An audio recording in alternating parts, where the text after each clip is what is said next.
आइए सुनते हैं कहानी। एक पेड़ दो मालिक।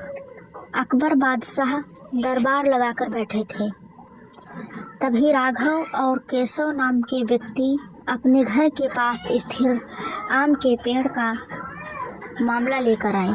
दोनों व्यक्तियों का कहना था कि वे आम के पेड़ के असल मालिक हैं और दूसरा व्यक्ति बोल रहा था चूँकि आम का पेड़ फलों से लदा होता है, इसलिए दोनों में से कोई उस पर अपना दावा नहीं हटाना चाहता था।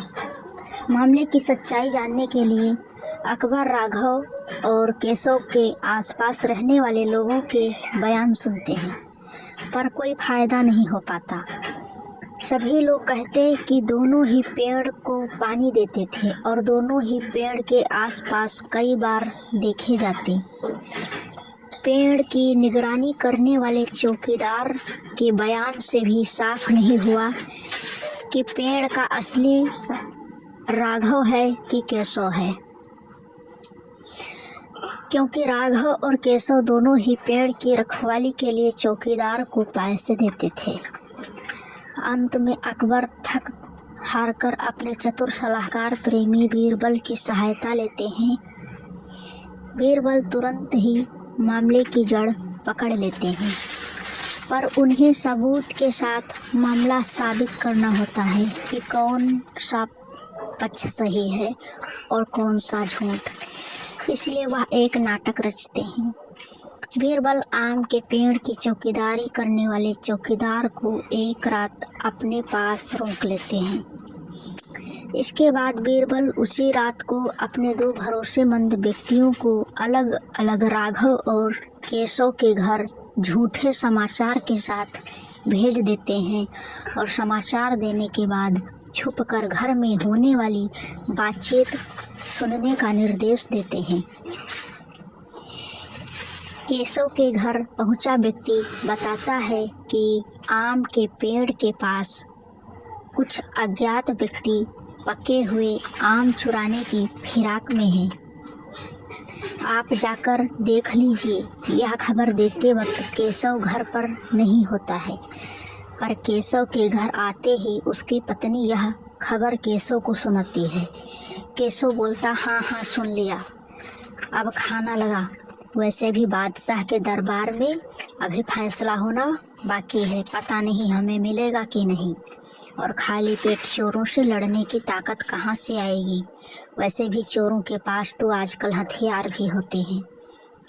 आदेश अनुसार झूठा समाचार पहुंचाने वाला व्यक्ति केशव की यह बात सुनकर बीरबल को बता देता है। राघव के घर पहुंचा व्यक्ति बताता है, आपके आम के पेड़ के पास कुछ अज्ञात व्यक्ति पके हुए आम चुराने की फिराक में हैं, आप जाकर देख लीजिएगा। यह खबर देखते ही राघव भी अपने घर पर नहीं होता, पर राघव के घर आते ही उसकी पत्नी यह खबर राघव को सुनाती है। राघव आओ देखता है न ताऊ फौरन लाठी उठाता है और पेड़ की ओर भागता है। उसकी पत्नी आवाज़ लगाती है, अरे खाना तो खा ले फिर जाना। राघव जवाब देता है कि खाना भागा नहीं जाएगा, पर हमारे आम के पेड़ से आम चोरी हो गए तो वह वापस नहीं आएंगे। इतना बोल कर राघव दौड़ता हुआ पेड़ के पास चला जाता है। आदेश अनुसार झूठा समाचार पहुंचाने वाला व्यक्ति बीरबल को सारी बातें बता देते हैं। दूसरे दिन अकबर के दरबार में राघव और केशव को बुलाया जाता है और बीरबल रात को किए हुए परीक्षण का वृत्तांत बादशाह को सुना देते हैं, जिसमें भेजे गए दोनों व्यक्ति गवाही देते हैं। अकबर राघव को आम के पेड़ का मालिक घोषित करते हैं और केशव को पेड़ पर झूठा दावा करने के लिए कड़ा दंड देते हैं तथा मामले में को बुद्धिपूर्वक चतुराई से सुलझाने के लिए बीरबल की प्रशंसा करते हैं। सच तो यही है,